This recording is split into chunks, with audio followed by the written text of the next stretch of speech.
दोस्तों नमस्कार। प्रधानमंत्री मोदी को किस बात का डर है? संसद भवन से महज 100 कदम की दूरी पर वह अपने सांसदों से मुलाकात करते हैं, बातचीत करते हैं और आने वाले वक्त की रणनीति बतलाते हैं और कांग्रेस पर सीधा हमला करते हैं।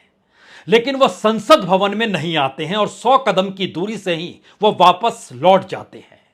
महीने भर पहले प्रधानमंत्री मोदी ही अमेरिकी पार्लियामेंट में समझाकर आए कि भारत के डीएनए में लोकतंत्र बसता है, यहां की रगों में लोकतंत्र दौड़ता है।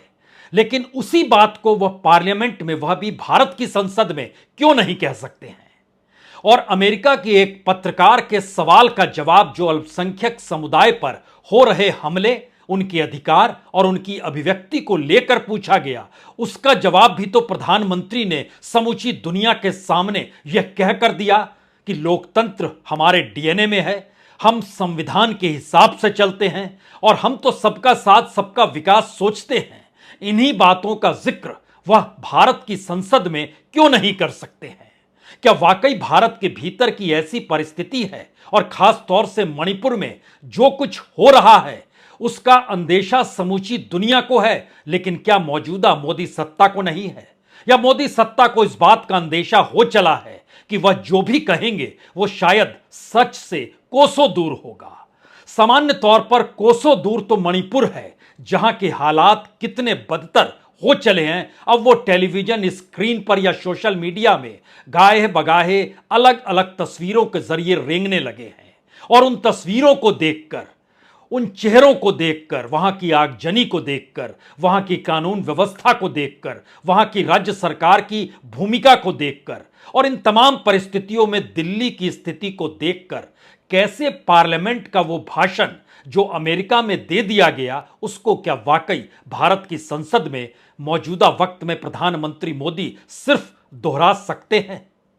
जिस पत्रकार ने सवाल पूछा था, आज बात वहीं से शुरू की जाए, क्योंकि एक एक बात, जिन बातों का जिक्र आज प्रधानमंत्री ने अपने सांसदों के बीच यह कहकर किया कि इंडिया शब्द का मतलब क्या कुछ होता है और इंडिया शब्द लगाने से कोई इंडिया हो नहीं जाता है।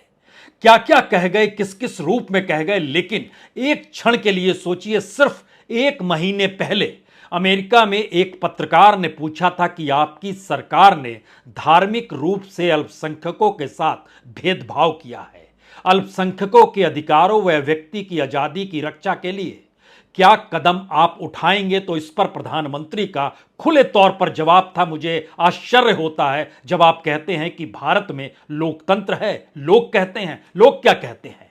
भारत के लोकतंत्र तो भारत के लोगों के डीएनए में बसता है। लोकतंत्र हमारी रगों में है। लोकतंत्र को हम जीते हैं और भारत के लोकतांत्रिक मूल्यों में कोई भेदभाव नहीं है, ना धर्म के आधार पर, ना जाति के आधार पर, ना उम्र के आधार पर, ना भूभाग के आधार पर। क्या इन बातों को भारत की संसद में प्रधानमंत्री दोहरा नहीं सकते हैं? क्या मणिपुर एक अलग भूभाग के तौर पर देखते हैं? क्या वहां पर जो चर्चों को जलाया गया, सैकड़ों चर्च जला दिए गए और जितनी बड़ी तादाद में वहां पर कुकी और मैत्री जनजाति के बीच के संघर्ष की स्थितियों ने इतनी मोटी लकीर खींच दी है कि कानून की लकीर उसके सामने दिखाई ही ना दे। लोग घरों से ज्यादा बंकर में रह रहे हैं। हर के पास स्निफर राइफल है, गोलियां ज्यादा हैं बनिस्पत रोटियां कम हैं। ऐसी स्थिति में बच्चों के लिए दूध की व्यवस्था नहीं, लेकिन हथियार खुलेआम रेंग रहे हैं। खुले आसमान तले सब कुछ हो रहा है। लेकिन क्या दिल्ली इन बातों का जिक्र अलग से करते हुए कह सकती है कि जी नहीं, लोकतंत्र तो हमारी रगों में है और धर्म के आधार पर बिल्कुल नहीं, जाति के आधार पर बिल्कुल नहीं। ये सारी परिस्थितियां क्या पार्लियामेंट के भीतर कही जा सकती है? और शायद इसीलिए प्रधानमंत्री क्या कहते हैं, प्रधानमंत्री के बात का एक महत्व होगा, क्योंकि वह सर्वोच्च पद पर बैठे हैं।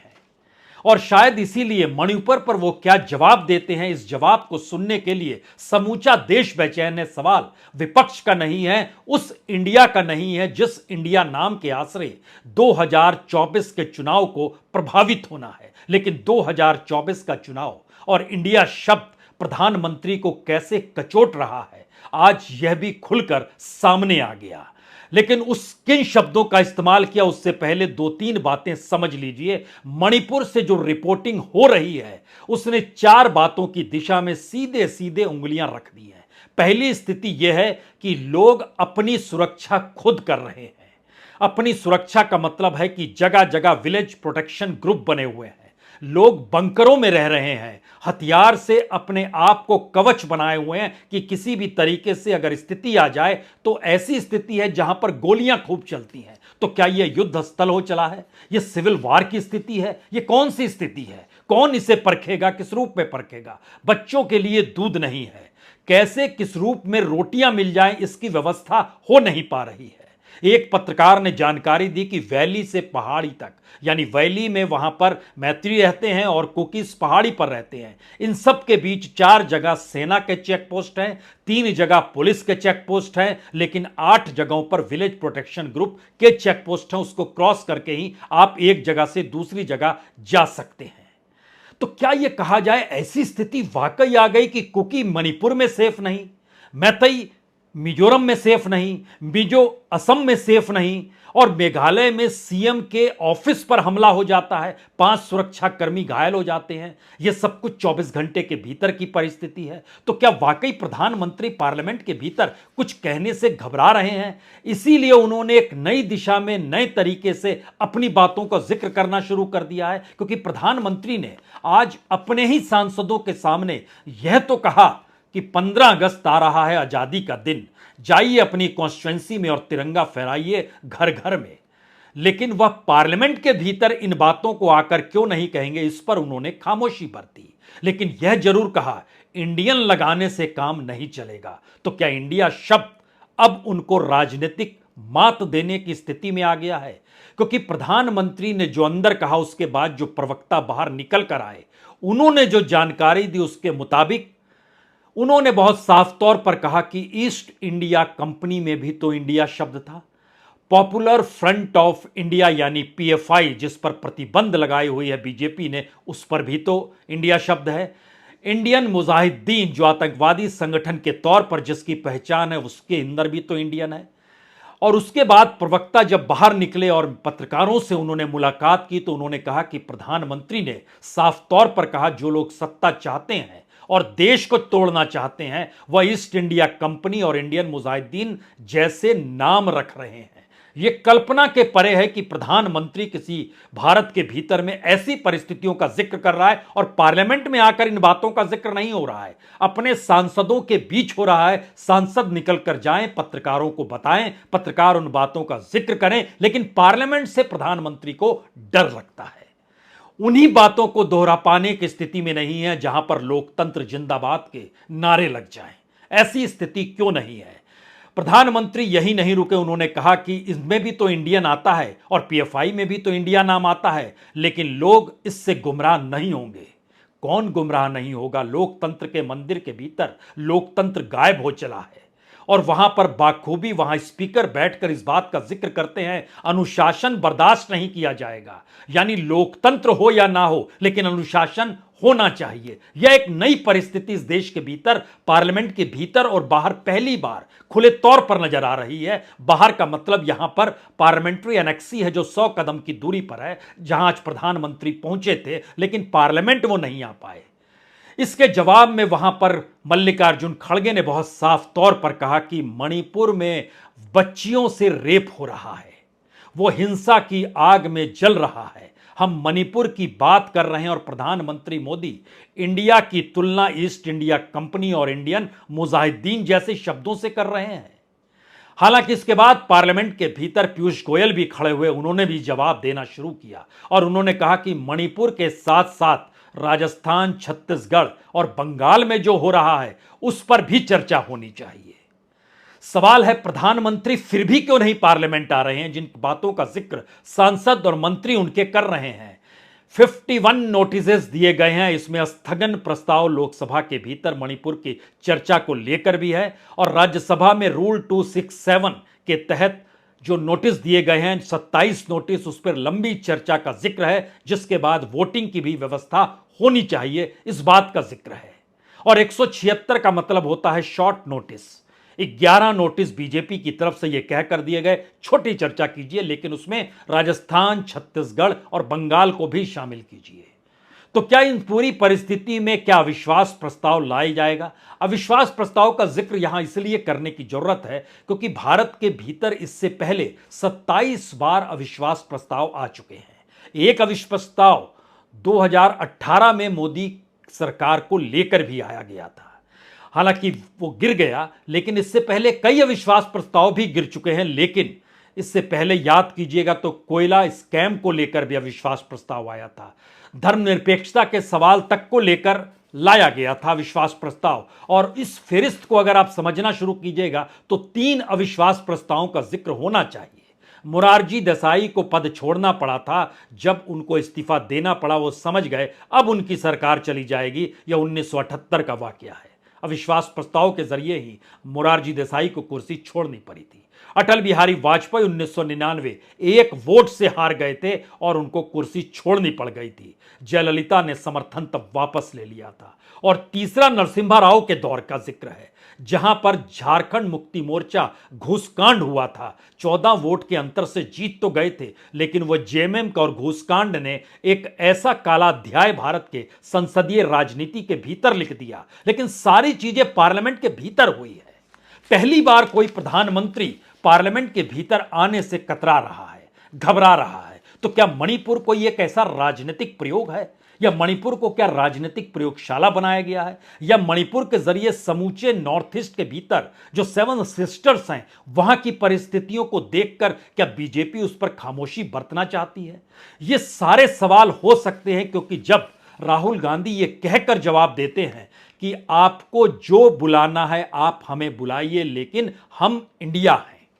राहुल गांधी कहते हैं मणिपुर के हर महिला, हर बच्चे की आंखों के आंसू पोंछना चाहते हैं, सभी के लिए प्यार और शांति लेकर आएंगे और हम मणिपुर में इंडिया का जो आइडिया है उसको दोबारा वहां पर रीबिल्ड करेंगे। राहुल गांधी ट्विटर के जरिए कहते हैं या पार्लियामेंट के बाहर कहते हैं, वो पार्लियामेंट के भीतर नहीं है, उनकी संसद सदस्यता जा चुकी है। तो क्या राहुल गांधी अगर संसद के भीतर होते तो स्थिति क्या वाकई आज कुछ और होती? क्या वाकई इसी वजह से इस दौर में सत्ता और सरकार और खुद प्रधानमंत्री घबराने और कतराने लगे हैं? उन्हें पता है कि आने वाले वक्त में सुप्रीम कोर्ट के जरिए अगर राहुल गांधी की एंट्री पार्लियामेंट के भीतर हो गई तो जो उनकी पूरी रणनीति थी राहुल गांधी को संसद से बाहर रखने की, ऐसी परिस्थिति इस दौर में खड़ी हो जाएगी जहां पर यह सवाल होगा कि सत्ता सिर्फ साजिश करती है। तो प्रधानमंत्री इस दौर में क्यों डर रहे हैं जब राहुल गांधी संसद सदस्य भी नहीं है? तब तो वो आकर कह सकते हैं, लेकिन नहीं। वो जानते हैं कि व्यक्ति का महत्व और उसकी जो क्रेडिबिलिटी और उसकी जो साख होती है वो कभी किसी संस्थान को नहीं खोजती है, वो किसी पार्लियामेंट को नहीं खोजती है। व्यक्ति की महत्ता तो बाहर से ही हो जाती है, चाहे वो महात्मा गांधी का जिक्र कर लें, चाहे जयप्रकाश नारायण का जिक्र कर लें, और एक वक्त लोहिया का जिक्र भी कर लीजिए। अलग अलग दौर में अलग अलग बड़े बड़े नेताओं का जब आप जिक्र करेंगे तो संसद की जरूरत पड़ती नहीं है। और सामान्य तौर पर नियम यह कहता है कि जब संसद चल रही हो तो संसद के बाहर सरकार को कुछ भी नहीं कहना चाहिए, लेकिन यहां तो खुद प्रधानमंत्री ही कह रहे हैं। तो आपके पास उपाय क्या है? संसदीय प्रोटोकॉल खत्म हो चुका है। लोकतंत्र की परिस्थितियों में संसद के बाहर जो कुछ भी कहा जाएगा वह कभी भी दर्ज नहीं होता है, लेकिन पार्लियामेंट में कहे गए एक एक शब्द दर्ज होते हैं। तो क्या प्रधानमंत्री मोदी पार्लियामेंट के भीतर बोलने से इसलिए घबरा रहे हैं, कतरा रहे हैं क्योंकि वह एक ऐतिहासिक दस्तावेज में तब्दील हो जाएंगे? और आने वाले वक्त में आने वाली पीढ़ियां जब पढ़ेंगी कि जब मणिपुर जल रहा था उस वक्त इस देश के प्रधानमंत्री नरेंद्र मोदी ने अपने भाषण में क्या कहा, क्या इस बात से उनको घबराहट है कि आने वाले वक्त में उनको लेकर कौन सी धारणा ऐसी ना बन जाए जिसमें लगे कि उस दौर में एक अंधकार था?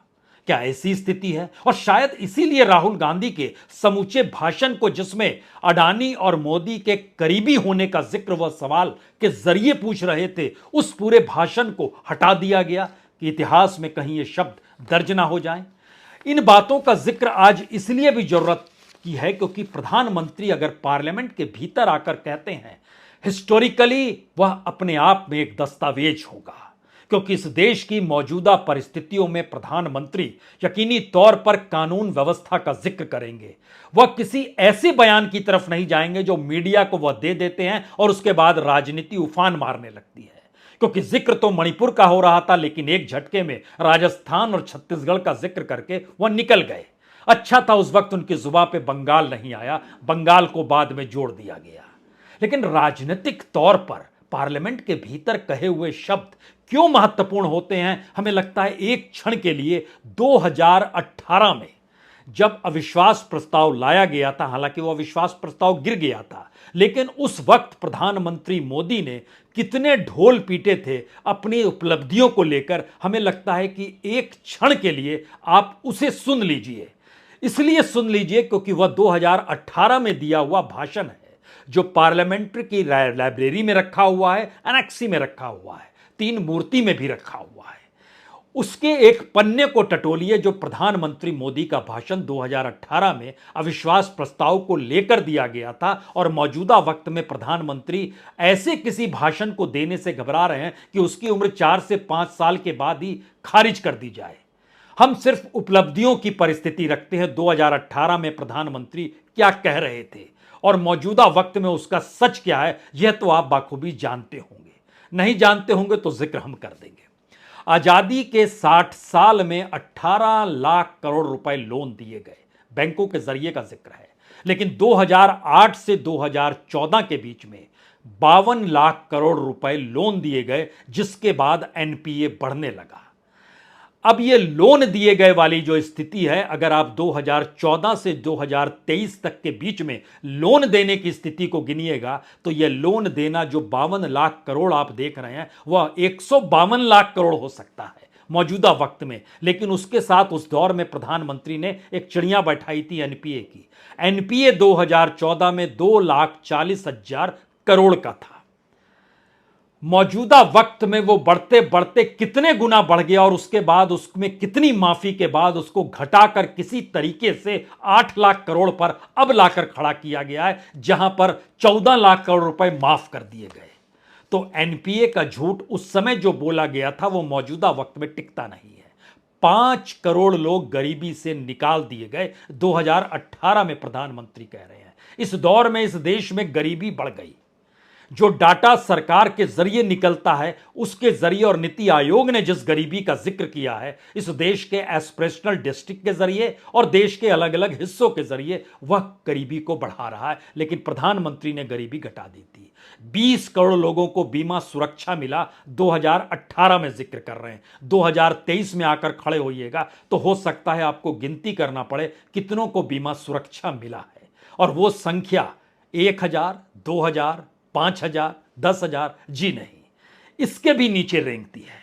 8 करोड़ शौचालय बना दिए, यकीनी तौर पर बना दिए, लेकिन कितने शौचालय में पानी है या नहीं है, इस बात का जिक्र तब नहीं किया गया, आज भी नहीं किया जाता है। 4.5 करोड़ महिलाओं को उज्ज्वला योजना का लाभ मिला, जो आज की तारीख में 8 करोड़ से और 12 करोड़ तक के बीच बतलाया जाता है। लेकिन उज्ज्वला योजना में कितना, किस रूप में, सिलेंडर किस रूप में काम कर रहा है, वो है भी कि नहीं, लकड़ियां कहां जलती हैं, कोयला कहां, गोईठा कहां पर, अगर इसको गिनना शुरू करेंगे तो एक झटके में उज्ज्वला योजना आपके सामने अंधेरा परोस देगी।